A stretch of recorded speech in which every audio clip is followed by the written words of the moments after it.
Yay, we're back. Here we go. Already a week? Is it already a week? Seriously? That went pretty quick. That for went sure. Very fast. And when we look at the trailer just now, what's the name of the dude in the yellow robe again? The musician, the artist, who's absolutely out of his flipping mind as well. Yeah. What's his name again? Mark Riboulet. Yeah, Riboulet. that's him. Yeah, he's so funny. You know why I like him is because I'm very much that style of musician, and like I just don't record it, but I come in the lab here and go effing nuts. I've got a church organ and all kinds of weird crap, and so I love that kind of thing, you know. And his little bathrobe, like what is he doing? This guy just making magic out of his own head. It's hilarious, and he has a song on his Spotify, and you can download it and turn it into your alarm, and it's so the music is going, and then he stops, and then he's saying, "Get out of bed, bitch," and then he continues with this music, and you can download that as your alarm. I think it's so funny. Anyway, That's awesome. Good to see you here, Darren. Long It's time wonderful no to see you. Yeah, definitely. And we're live again everywhere.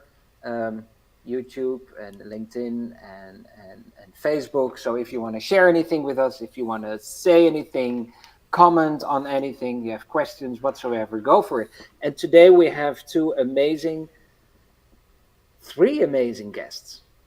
It's Katherine, it's Vanessa, and it's Jeremy.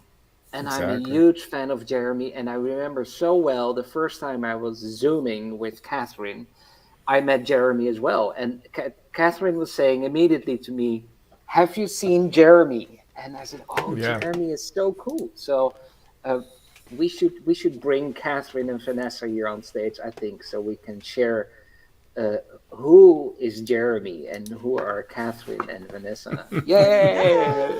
Hello! Welcome. So meet Jeremy. Here he is in all of his glory. He is my mascot and my travel companion, and he has all of the opinions about everything. Mm-hmm. So he's great for these kind of lives. And he's your travel companion. So when you're flying, he goes in your suitcase. Seriously, Katherine? He really does. So he flies on the plane. He doesn't have his own seat, but he goes right next to me and his own little bag. And he even went to Portugal this past year. So yeah, he's a very well-traveled octopus. A well-traveled. A well-traveled stuffed octopus. Yes. It's fantastic.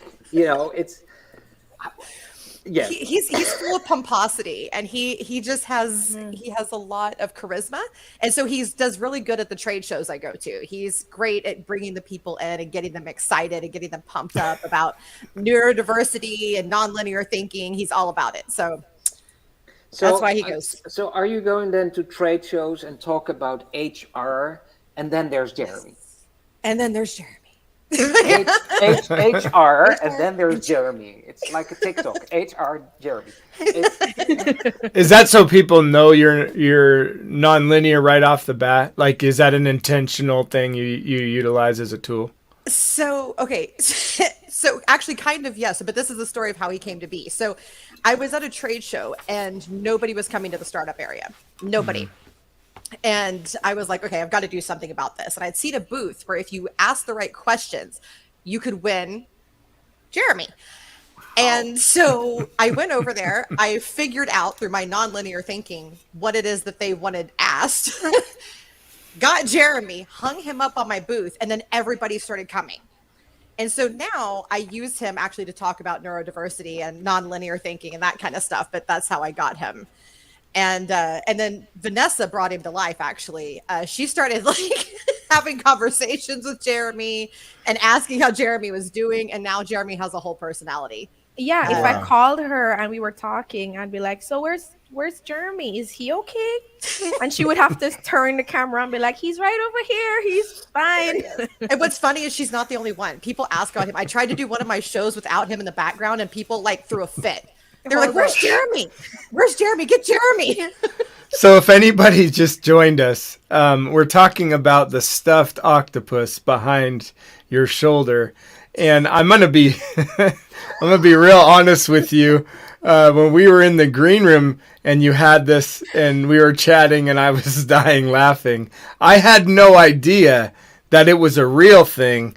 And it's a personal movement in your neck of the woods. Yeah. And I really love that, you know, how you... Please don't show that. That's all Vanessa solidified how real this is. Yeah, it's no joke. It's so serious, no joke. You guys. Yeah, he's famous. And then I met Dr. Octopus up here, you know, and it just kind of all fit It makes in. sense. Whoa. No. It went in that order? Yes. I had Jeremy, then Vanessa, Oh, no. then him. Oh, no. And I no. was very serious. You know, I was talking to Catherine, and Catherine, I created the octopus movement, and then, yeah, I have an octopus here right behind me. It's Jeremy. And I thought she was fucking with me as well by giving him a name. I thought, you know, whatever. I meet weird people at the octopus. This was meant to be. But It was. I love it. this was serious. Meant to be. Meant to be, right? All right, Vanessa, there cannot be something that isn't weird about you then. So do you have something in your back pocket that is like... So you caught me. You guys all said, "Oh, you have Golden Girls in the background," and I had no idea I had a Golden Girls shirt on and my Golden Girls coffee mug, and like people certainly don't expect me to be a true fan, you know. But you know, I'm a little upset sometimes when Blanche gets a little wild, like for health reasons, you know. But Oh Lord. but. Yes. Yes, public But health aside from that, business. you know, I'm a real Sophia lover. Like that's my personality, maybe. And I love cheesecake at midnight. But what is your weird thing? My weird things. So yeah, I'm neurodiverse, just like Catherine. We're all here as neurodiverse humans, not very linear. And I'm proud of that. I also share a love for Golden Girls, and Dorothy. Dorothy is my favorite. Always sort of the reasoning one of the team, the one that's like, guys, this doesn't make any sense, or quiet down, let's figure this thing out. So yeah, and that's my OCD brain showing up. I love it. That's I like that she's what's brutal happening. too. Yeah. Talk about how brutal Dorothy is. She just like snipes these people. So do you know that she was a legitimate U.S. Marine, right? Yes. Whoa, Yeah, she was I amazing. And so was I, which is far less impressive than my wife, who was also a Marine and was way outranked me. And she is very much like being married to her. But my wife's only 5'2", but just like really strong and really the matriarch, and like get in my way and you'll find out. Try me.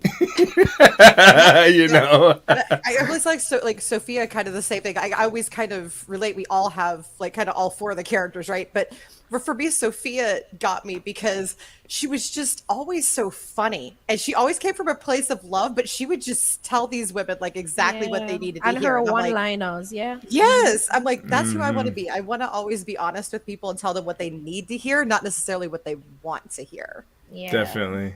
Yeah, it's an important distinction. I like that too. I just can't always hold back sometimes. So Oh no.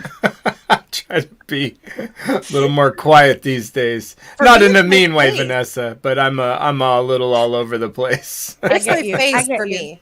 I make crazy faces at people. And so like, that's why I try not to be on camera a lot. Like when I talk to clients and candidates, because a lot of times I'm going, And it's showing, and you're like, Oh, wait, we don't wear really? masks anymore. Yeah. I'm like, one of my all-time Yeah. favorites is I'll just kind of stare at people like, I don't know. Oh. What? Like, So you what's do that happening? at job interviews as well, Catherine? Yes. When they give you a stupid answer. Yes. The And that's why it's candidate, good and I then don't you're look like- at them. Yeah. Yeah, that's why I try not to ever be on camera for interviews, because I'm like, what did you just say? Why? Why would you say that? And mine's different because I'm on the receiving end.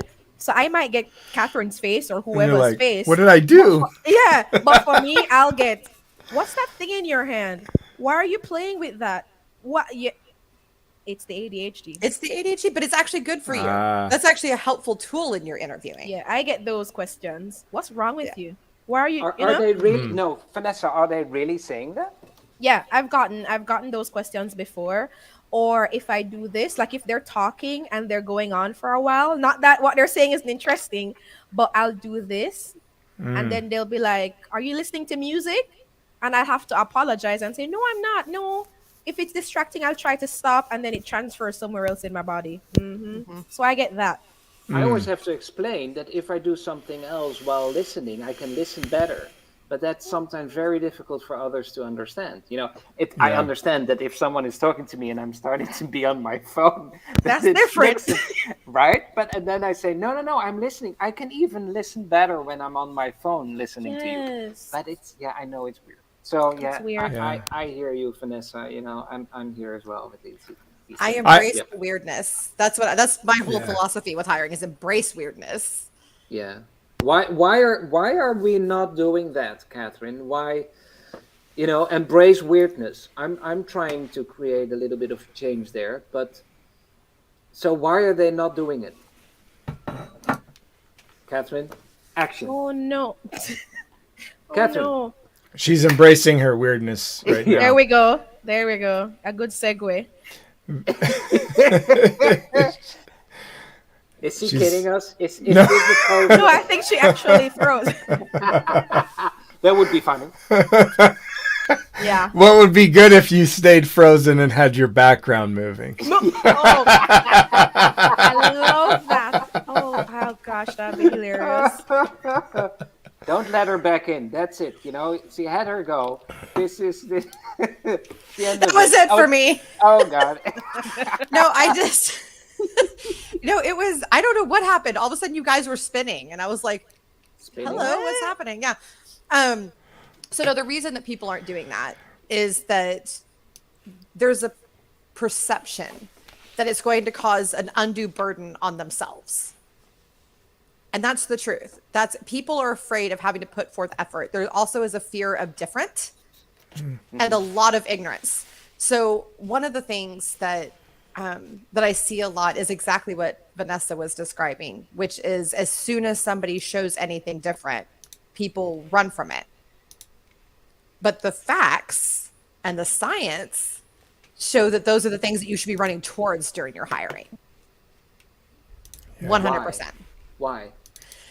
Well, according to a study by Boston Consulting Group, and there's also one very similar that was published in Psychology Today, when you bring in these different perspectives and you have people who function in different ways, have different backgrounds, have different mindsets, what happens is you actually relate better to your client base and you have more options and more availability for innovation.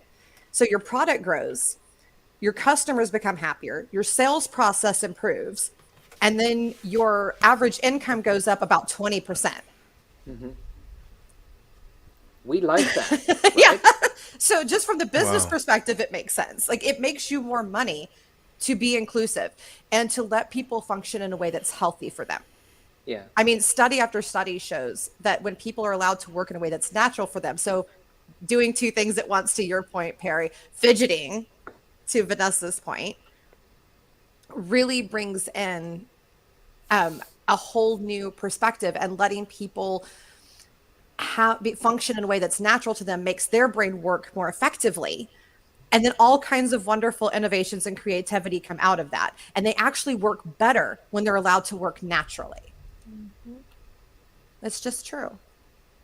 But then I spoke with a very large bank here in Europe, and they said to me that their biggest problem, their biggest challenge was not to hire diversity and weirdos and fruitcakes, but it's keeping them in the company because most of the colleagues don't understand. You know, they're expecting normal, whatever that may be, people, and then the ones that are different are constantly, you know, getting these remarks during the day while they're working. Why are you doing this? Why are you not doing it like this? Or, you know, lots of questions, and then they leave because that's not a nice environment to work. Right. So that should be solved as well. So what does it take, you think? Do we need to have more better diversity? Do we need to educate everybody more about how brilliant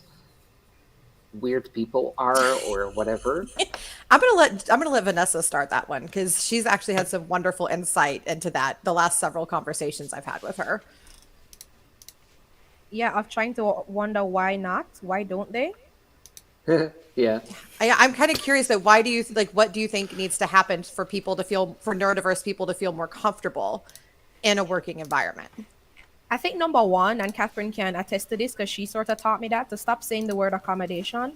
Because what that does is, if the HR, if leadership uses the word, okay, we're going to have to try and accommodate you, that reaction happens.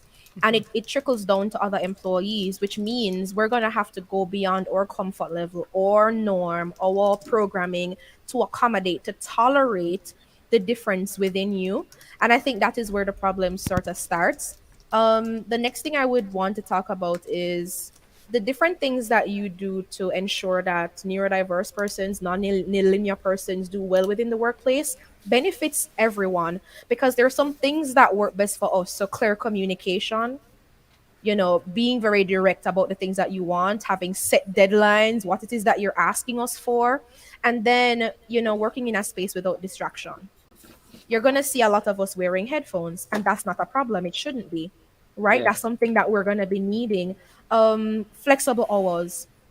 If you're going to have someone that's neurodiverse and that doesn't go for everyone, they usually want the flexibility to be able to determine, okay, I'm going to come in 2 hours early for the next few days because it's quieter. You know what I mean? Or I'm going to stay later today because when everybody leaves, no one's passing my desk saying, hi, what did you eat for lunch, when I have a project to finish? You know what I mean? So I think those are some things that, where persons can start with. If someone decides not to come in today because they need a break, that's one thing of needing like a mental health situation, like they want a break from all that's going on. But also, I can be even more hyper focused when I'm not there, when I'm not in the office having someone micromanage my time. Yeah. So I think those are some things, and that benefits everyone when there's clear communication, flexibility, and opportunity for creativity and ideas to flourish, instead of thinking, oh, we're all supposed to be working in one way. One thing I've noticed with myself is I discovered my superpowers, as Catherine calls them, which, thank you for kind of calling them that. I didn't know. I thought they were weaknesses. Me being curious. Yeah. I ask questions. I We say, have why that in not? common, right? Yeah, I say, why not? How? Yeah. What about? Always. Yeah. True. Yeah, so that's definitely something, as well as advocacy. So I will speak up on behalf of, make sure that I'm making provisions for all that will, so why is this person not getting this thing? And it's because they're not aware. How can we improve that? What does progress and progression look like? Someone that's neurodiverse knows how to work smarter and not harder, because we are so creative. So that's also something where it's, okay, I see the problem and this is a solution. And what we also have to do is try to break that down for others, because they might have not gotten there as quickly as us. So those just are a few things. Hummingbird ADHD. I'm sorry, I'm bombarding everyone with all this information. It's okay. Go for it, But Vanessa. But it's I'm so education. excited about it. Yes, and persons not knowing is Maya Angelou says, you do your best until you know better. When you know better, you do better. So listen, I'm hoping to help. So Yay. Hummingbird ADHD, she's one of the amazing pages I follow. She gave some ingredients people with ADHD need to love their job, and I think employers can benefit from it. So having the right amount of novelty and variety. allowing us to not sit with one thing for too long, to not be able to like to have that routine is not something that we're excited about. And you'll find a lot of persons with ADHD having multiple jobs because they're like, ah, this is boring. And not as a horrible comment on the job itself, but we need different, we need new projects. What's the new next thing that we need to work on? And that's something I think employers can work on, because giving us new projects it will get done Yes, perfectly. it's true. And that's perfectly. that's also who's better at jobs that need multiple shoes filled. So for instance, I had this kind of position open up, or I had this series of needs open up in my company, right?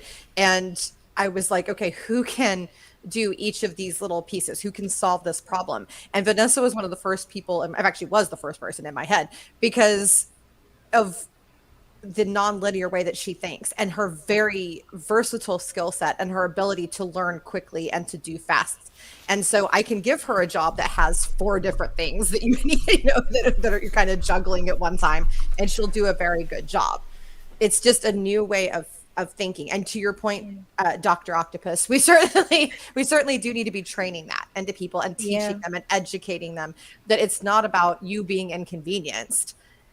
It's about what I'm also letting thinking others about, work well. Catherine, that I'm when I'm listening to Vanessa, and I agree everything that you're saying, but then it's often in the relationship with neurodiversity, and of course I consider that as being very linear. There is the box neurodiversity, and if someone you shouldn't put in the box, then it's neurodiverse people. They don't belong in the box, but still we create the box of neurodiversity. And a lot of people don't know they have ADHD, or they have whatever, or a high sensitive personality or whatever. And I'm always thinking, yes, we're focused on creating solutions within neurodiversity, but wouldn't it be humanity that we allow diversity anyway? And that if someone says, this is the way I prefer how to work, that's fine. I have a child at school that needs a few extra support, and he's not getting it because he doesn't have the label. If he gets the label, when he gets officially tested, then he gets the support he needs. But that's so silly. That's so silly. Why not just let him have what he wants? Right. And I just did a post on this actually, that you don't need to know the why in reality. There's no need to, and I get asked this all the time by HR professionals and recruiters is, well, how am I supposed to accommodate if they won't tell me? Yeah. Just be accommodating. Like, I'm from the South. It's called empathy, asshole. Be a human. Don't be a jerkwad. I don't know. That's just a thought. Just throwing that out there. But I'm sorry. I'm so sick of that kind of comment, and I've been in management like most of my life, and I see that everywhere I go. Yeah. Everywhere, every single day, every day I get asked these nonsensical things, and I'm like, it's not that hard. All you have to do is do your dang job. And if you're in leadership, and if you're in HR, and if you're in recruiting, then your entire job is taking care of humans and helping humans. All of them, not the ones you like or the ones you understand. Yes. All of them. And what you do is you don't need to know. I tell people, ask people how you can make them more comfortable. You don't need to know the why. The why is where you violate laws and things like that. And where, frankly, it's none of your freaking business. Vanessa shouldn't have to tell somebody I'm ADHD, so I need to fidget with this. Yeah. Or I need to sway back and forth, which I love, by the way. It looks like you're dancing and I dig it. So, it's not, you don't need to know the why. Just ask, what can I do to make this a more comfortable experience for you? That's it. Yeah, and that's something that I had to learn, because in the States it's different. I'm here in Jamaica. So it's different for us. It's not as structured in terms of asking for accommodations or does it fall under the Disability Act. It's completely different here. So learning that means also you don't have to come with a form filled out and permission from your doctor that states that you've been diagnosed with and you're taking this medication, which means that you can also be discriminated against, because if a boss sees, or an employer, if a colleague sees you acting a certain way or just being not what they want, oh, she didn't take her medication, oh, she's having a moment, those sorts of things happen. So I think for me, I learned through even conversations with Catherine, how to say, just be very direct. If you're coming to me right out of the bathroom to shout 3, 4, 5 different things that you're asking me for, I'm gonna stop you and I'm gonna say to you, could you please send me an email with those details so that I can be very specific about the things that you need? Thank you so much. Like those are the things that I've trained myself to say. Yes. Yeah. So it's not about what's your label. What do you like? What's the, why do you? I think it's about just what are the things that allows me to work best, and I'm trying hard to learn how to verbalize that as best as possible. Do you know what I mean? I think that's Vanessa, important. I don't do that well. I'm learning how to have a voice like that. Like, one of my closest friends who I've done a lot of business with and work together, he always tells me, don't pick up the phone. You don't have to answer when the call comes in, and you have to control your space. And I'm a very creative person. And if I allow those things, it can take me, I don't even know, hours or more to get back in the zone of flow and creativity. And you can, like, if I'm making a video or doing something that's like artistic, you can see like an actual delineator line where I was shook off, and sometimes I have to come back to it a day or two later, depending on the call, depending on, the interruption. And I think understanding ourselves not to be labeled like Eduardo, and you were talking the other day, Eduardo X is very passionate about no labels, but on some level I needed to know where I was falling in, so that, because if you put me into the corporate image, I'm certified crazy. I don't fit. I'm all of these things. And once I understand, where I am on multiple spectrums, like I have multiple mental health labels and multiple labels in general that don't matter to my humanity, but I see a younger generation. It seemed like 10 years ago, it was more like a boundary and an excuse. But now I'm seeing more young people falling into themselves in a way that's like, that's just how I'm made. And I might have to navigate life a little different. And I have children that are in their 20s. And so I get to talk to they're not their kids, but their friends, who are in the work environment or finished with college now. Super depressing, because they're like, it's not what I thought it was going to be. And I don't know how many of us ever felt like that when you get to the end of the line. But because they were so crunched with their mental health stuff for 12 years in school, and now you give them freedom, they actually don't know what to do, and they don't know how to fall into not their label, but their full and whole selves. Right. Being, if you're OCD or whatever, and you need to count the light switch, do that, and go for it, and don't fight it. Make a song out of it, or in our house, we have all of these things happening, and I've learned to, coming from the military, is like, you label and destroy. It's like, that's dumb, you're stupid, F you, F that, F this, F me, F this, F you. It's just all of that. No room for anybody, right? And we're sending those young people to world environments, and they don't know how to deal with other people in empathy or, so this is complex. But those are young people in their 18s and 20s that half of them are probably on a spectrum or a label, and they're going to war or war games or all kinds of mess. And then you have another, generation that, or part of it, that's falling into it. How is that happening, and how can we encourage more of that? I think, oh God, first of all, I love that you brought up the labels thing, because I think that's something that really hits a lot of people wrong. And so one of the things I always talk about is it's important to understand yourself. So that's why I very firmly believe in diagnoses. It's just so that you can understand yourself. It's for your internal learning purposes. Totally agree. It's not about sharing with other people. It's about understanding yourself. Yes. Yeah. Frankly, it's nobody else's business ever outside of you and your doctor. Anyway. What you're, Right? Yeah. Not at all for any reason. Yeah. But I think too, like when you're talking about the OCD, make a song out of it when you flip the lights. If you need to, I have sensory objects all around me. I've held them up in some of the different shows. They're across the room at this very moment, but you have to do these different things and you just have to accept it. And you just have to make a thing of it. Like Stacey Kaysen, who came on the show at one point, I was having a very visible seizure activity on the left side of my face, which happens from time to time. And I started twitching like this, and she called it my dance moves. I started talking about how I was at the club practicing and like getting ready to go out. And I was dying laughing. And so now all I hear every time I do that, I feel like I'm dancing and I just start laughing. And she made it a much less stressful situation for me.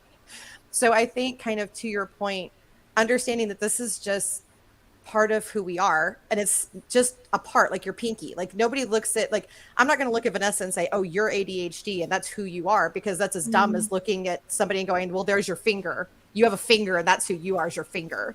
That's dumb. It's just a part of us. It's just a part of how we work. Very strange fingers, I mean, maybe then I see people with a very strange finger and like toe fingers, like it looks like a toe, and you're like, what's happening? Okay. No, playing. I'm just kidding. No. There's probably 7 of you in the audience, so please don't be offended if you have 8 or 9 toes on one foot. If your finger is weird, I like polydactyls. It's okay. If you're a polydactyl human, I fully embrace you the way that you are. Jeremy, he has uneven numbers of tentacles on. We love him on his legs, and I still love him.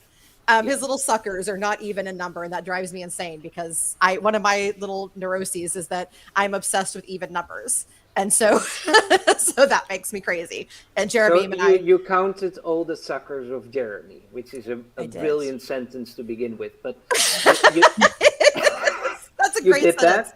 Did you count them all? Wow. I did. Yeah. Cool. But then I have another question. Things. What? So what's wrong with these micromanagers that are so flipping judgmental to people when it's not exactly in line? Are they afraid? Are they jealous? Are they stupid? Are they probably. No, but it would be so interesting to understand that better, because I wouldn't care if someone would work in my team. Of course not. But I wouldn't care if someone wants to flip the switch every morning 6 times in a row before entering. Brilliant, do it. If it makes you happy, go for it. But why is it so difficult for some people to hang out with people that are different? Fear. Right? Fear of what? That they will become like them. What's the fear? I think I just want to say, I think Vanessa, go for it. From my experience, it's the initial fear of it will not turn out perfectly because that's not how I imagined it. You doing it differently goes against what I think the best way is to do the thing. And that's why micromanaging is so wrong, not just for a certain community. It's wrong for everyone. And I think just because of that fact, they're fearful that you will not get to the end result the way that they imagined, because you're going against the process that they decided is the only way to get there. And it sounds very primitive in thinking. It sounds almost silly, but it genuinely is what it is. I remember having that experience with quite a number of my superiors and realizing that that is what the fear is around. And I think once I released that and said, that has nothing to do with me, that's a you thing. Am I performing well? Do I have the integrity that I need to execute this thing? Am I working and being of service to others? Like, those are the things I'm concerned about, what my work values are: integrity, altruism, and curiosity. And those things are driving me when it comes to work. I am fine. That's a you issue. So take it away, Catherine. No, I love that. I love that. I don't think I have very much to add to that, actually. That was pretty much it. So it's also because of the education, of course. That's what we teach at school. So you have to write this way. You have to use your writing paper this way. You have to hold your pen this way. So Catherine, I was thinking about you. I was talking to someone with quite severe autism, and I asked him, and I said, "What would you like to change in the world? What's in it for you?" And then he said, and I thought it was so interesting, and he inspired me so much. He said to me, the unwritten rules in life. Mm. And I thought it was so cool. And I thought, yeah, that's it. Because I'm always talking about the linear structures, how Right. annoying they are, that we're over specialized. And we need linear structures, we need specialists, but we're overdoing it right now. Yeah. And then I thought, he is absolutely right, because we're covered within unwritten rules, right? Yes. Yes. and Absolutely. Yeah. and people that are wired a bit differently, I think for us to see things in a different way, to feel things in a different way, if you're very sensitive to whatever, and sound can be received in a different way for yourself, then there are these unwritten rules that you don't do this, or you don't do that, or you behave like that, Yeah. and you have to conform to that. And Masking. It's masking. incredible, Yes, that right? is the term. It's Masking, awful. yeah. The Um, unwritten rules of life. I thought and it it's was so Yeah. cool. it is. I actually at one point, um, I had somebody ask me, why do you just say things that are on your mind? Why do you always have to stick up for people? Why do you always have to do this? Why do you always have to do these things? And I said, before I answer that, why does it bother you so much? Mm. And the answer was, well, because that's just not what you do. Hmm. It Yeah, causes problems. I said, what problems does it cause for me to insist on integrity? yeah, And we kind of ended up in this circle. What we came back to was that there's a perception that women in particular, but humans in general, should not cause a fuss, shouldn't shouldn't just be bold and just say what we need to say and put it out there and do whatever we need to do. Like, for instance, I just don't go on camera if I don't think it's a good day for me to do that with my seizure activity or with my mental health. If you have somebody who is doing something that is making your life uncomfortable, speak up. There's nothing wrong with that. You're not the yeah, jerk for correcting the jerk. yeah. Okay, that's not it. And these are unwritten rules, and some of them we put on ourselves and some of them are external. But they're all hooey.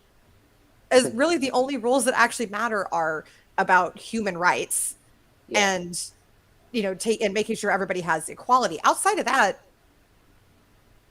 Because we're just it's making it so up. weird, because we have these unwritten rules, and then you can't speak out, you can't speak up, you have to behave, and tralala.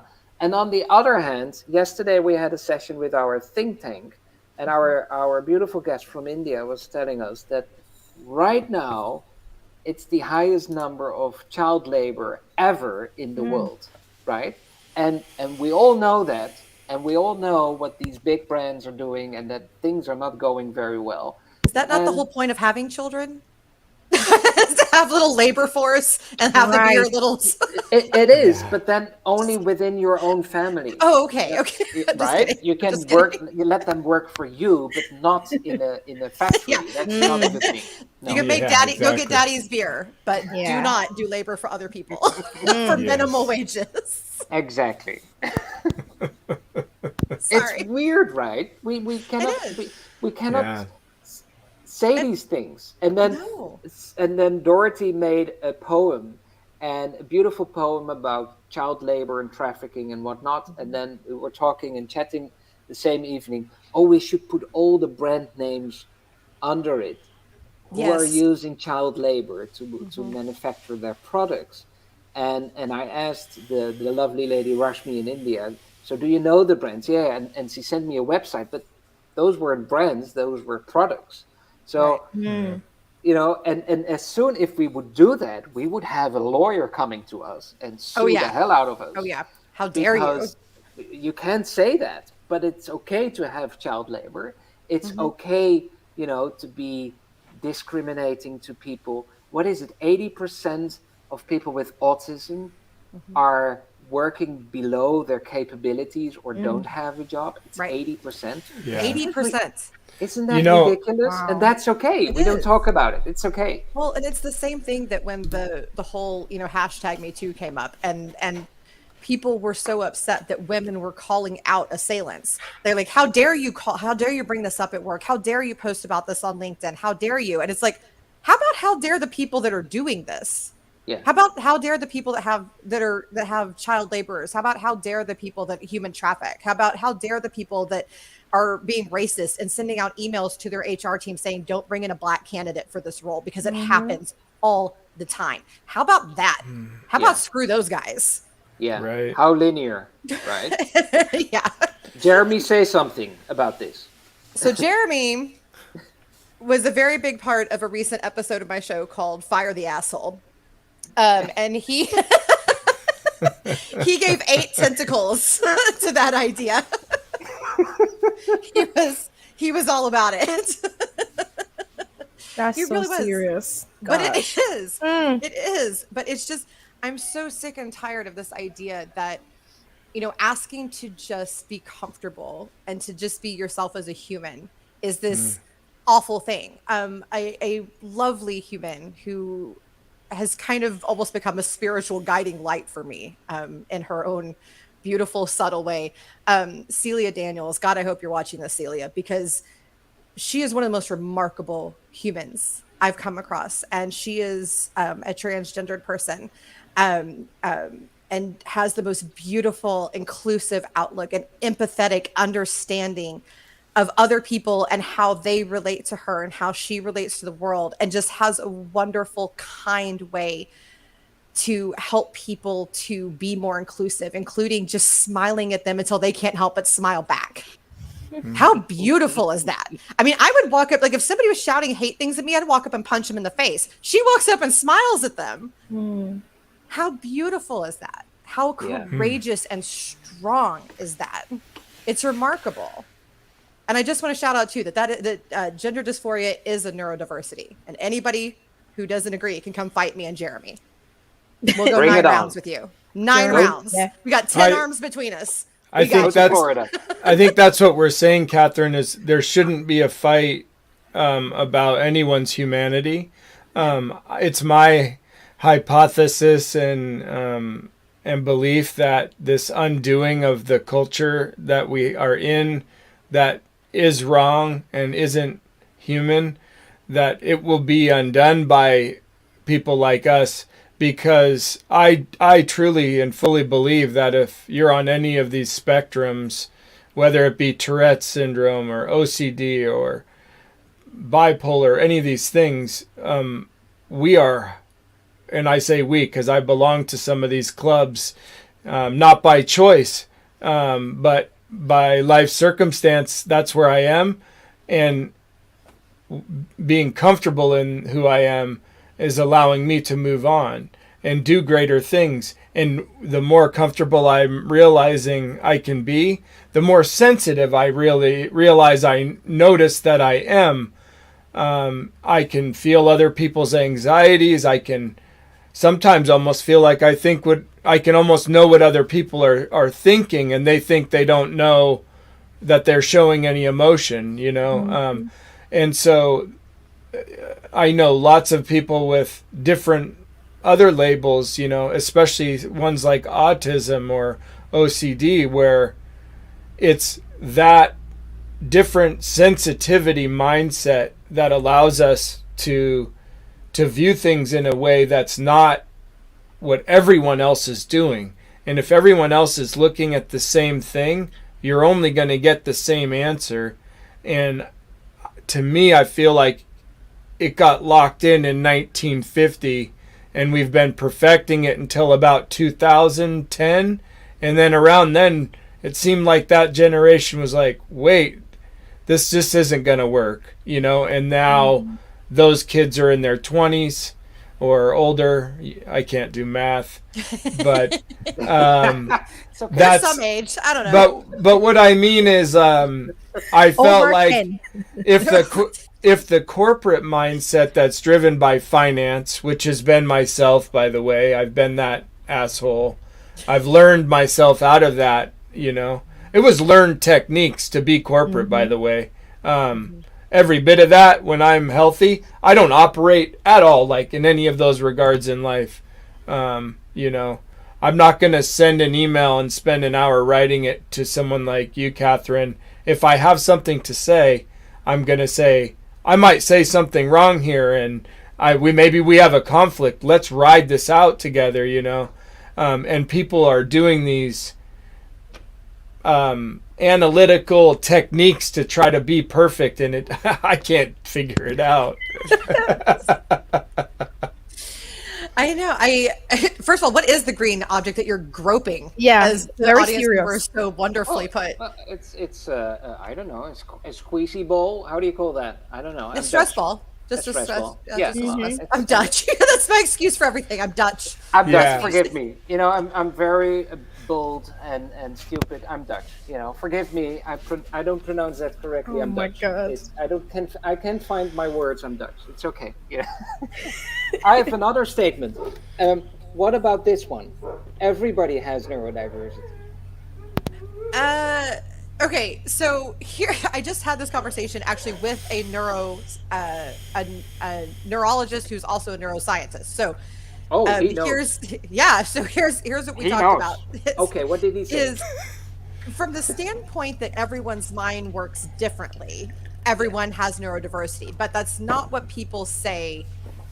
That's not what people mean when they say that. The term was specifically coined by Judy Singer, an Australian sociologist, to specifically refer to the people who have a diagnosable or actual, medical, for lack of a better term, difference in how their brain processes. Yes, non-pathological. Yes, so that's very much what it's used for. So it's a diagnosable difference. So whether it's ADHD, OCD, whatever it is, bipolar, Tourette's, whatever.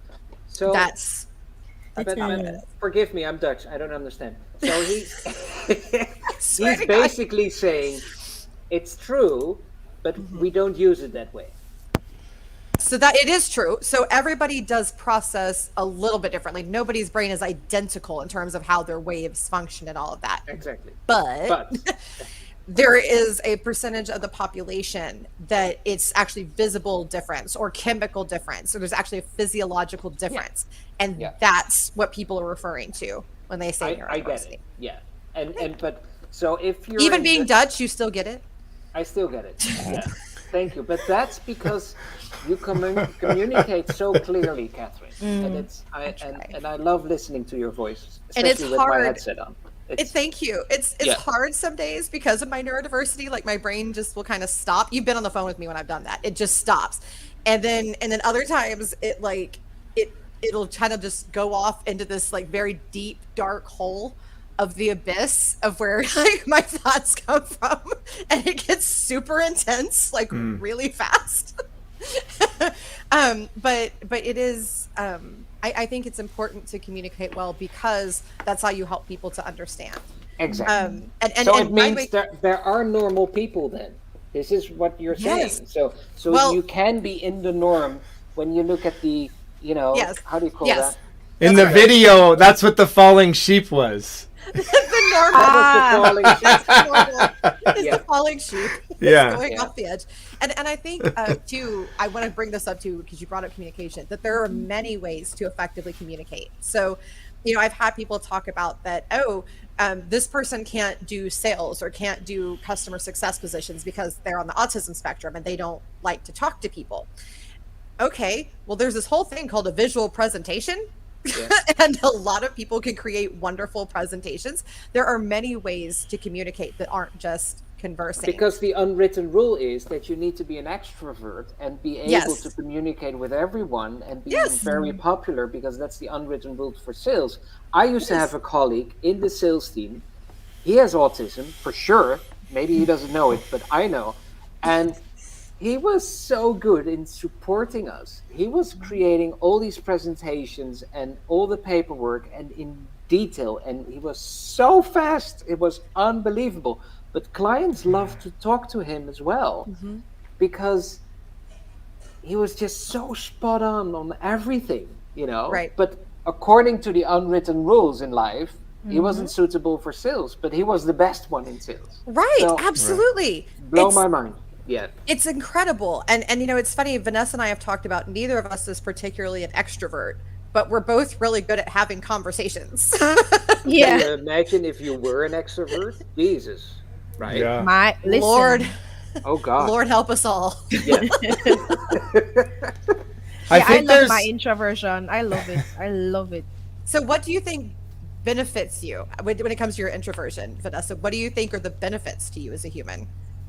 I think for me as an introvert, because we are introspective, we have a lot of thought going on and we're deep thinkers. It allows the space within my mind to ask those questions before I say them out loud and then look for the answers, push myself to do the research, to see what the best response needs to be, or what's the best course of action. So it allows me to have those different thoughts going on without having to even say anything outside. So I think the biggest benefit for me as an introvert is just how introspective I am. I have deep thoughts that never come out my mouth, and it That was ends up very intense. You went yeah. deep. deep. Deep. Yeah, I do. And I think that's the biggest benefit for a lot of introverts. We need the space and time to recharge and be with ourselves, not because we're being labeled as shy or antisocial, or which people should stop calling people antisocial, by the way. All these different things that seem negative when in fact, when we're not the first one to speak in a meeting, it's because we're thinking about what's going on and finding the best way to respond. What's the Yes. next best thing to say? What would be very useful here? And maybe having some side thoughts about the person that talked first, and you're like, why, what did you say, why did And you I say? want and I want to hit on that because the very first thing you said was that when you're introverted that you have deep thoughts. So what I'm hearing you say is that extroverts are dumb and don't have no. No. I'm just kidding. I'm just No. Yes, you said But I that. think, yeah, It's the okay, reason darling. No, the it's reason okay. why okay. people, You can and I say think that. I can I appreciate don't where you're blame coming you. from, because I've heard a lot of persons have that comment where they're Right. saying, if introverts want to say that they do all these different things, what does that say about extroverts? And it just says that when you have those thoughts, thinking out loud, talking to others, being in rooms filled with others, that's what energizes you. And I think that's why the label of introverts and extroverts needs to be associated with energy and really nothing else, because I'm energized by being alone. I'm energized by facing the wall after a conversation. That's how I recharge. So imagine someone that has a 0% battery charge when they're awake. Extroverts, they're telling everyone good morning, they're heading straight out the door, they're doing all the things, and engagement and connection for them really boosts their charges. For me, I love that. I love conversation. I'll have those lovely conversations that speak about abstract things, but at the same time, I know there's a cutoff time where I need to say, hey, I think I'm gonna leave this thing early, or I get really quiet in a space because no, my brain is like, I think we need to stop for a minute and just relax. And while for someone else, relaxation for them is, I need to go out. I need to have this, coffee break with 50 Right. people. It's the difference. That's the only difference. It's about energy. It's about what charges your battery. Hmm. That's what you said. It's about what Yeah, and charges reading your a book battery. I charges like my battery. there you go. Reading That's a book And charges it's a my great battery. example how important it is to understand your own labels. So if you understand your own, introvert mind, and you understand exactly what that means, you understand you're better. Yeah, Yourself which so means if much better. if someone is having an event, a prime example would be someone's having an event at work, or it's someone's birthday and they're throwing them a thing at this location, or they're going to stay late out tonight to have drinks or whatever the case may be. My response might be going directly to, because I know myself, instead of going there and being uncomfortable, being in the corner, forcing myself to do all this when I am dying to go home and read my book, or I'm missing an episode of Golden Girls. I would go to the person that it's their birthday and say, hey, I might not be able to make it to the event tonight, but what do you say about us meeting up for lunch tomorrow one on one? So because I There know you my go. brain, I know myself, I'm able to engage with persons in a completely different way that benefits the both of us. So they will most likely say yes, because why not let us hang out together? But at the same time, I'm gonna miss the massive party that's being held tonight. So I think knowing your brain is so important. You're so right. It's true. Yay! I'm I like, think I love that, Vanessa, and being an extrovert. I have learned as the older I get to try to be conscious of the overwhelming energy that I can have. My wife is an introvert, and I don't know why it took us so long in our lives to realize she needs to just travel on her own so that she can just bop around a city and read her book in all these different corners and not hear me playing 20 different instruments inside and outside of the house and talking on the phone. And because if I don't have enough interaction like this, I do get a little low and I don't feel great. I need people in my life, but on the outside of that, I'm also realizing that I want to reserve energy, and not use it up in these spaces all the time too. And being able to learn how to find where I fit has been a little difficult, but I think knowing that I'm extroverted and understanding what introverted people go through, I think the biggest revelation I had was when my wife would be ready to kick people out of a party that maybe we had at our house. It's 8 p.m. and we're having a barbecue. Yeah. And in my mind, the unwritten rule is she's being rude. And why is she being so cold and hard? And she would literally walk into a party with her jammies on and be like, peace, y'all. I'm done. And then Been there. and then I'd be like embarrassed, feeling like, oh, well, now I'm, but all of my feelings attached with her were incorrect.